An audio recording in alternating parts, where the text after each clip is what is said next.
une aventure très triste, mais qui m'a vraiment fait toucher du doigt le quotidien de ces entrepreneurs créateurs de start-up.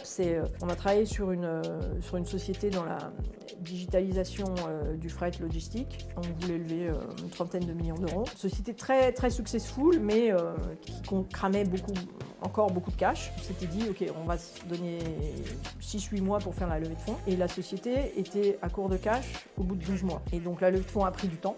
Et on est arrivé au 11e mois et il n'y avait plus de cash. Et l'entrepreneur, il était vraiment, mais attends, Virginie, si tu ne me lèves pas cet argent, je dois licencier tout le monde. On a fait tout ce qu'on pouvait pour lever des fonds et à la fin, je lui ai dit, écoute, on va pas y arriver, il faut vendre. Et donc on a fait un virage sur l'aile et on a réussi à vendre dans des conditions relativement correctes la société à son grand concurrent européen. Et la boîte européenne, c'est un succès. Les actionnaires, qui sont les actionnaires historiques de la société française, sont les petits actionnaires d'une boîte allemande qui cartonne.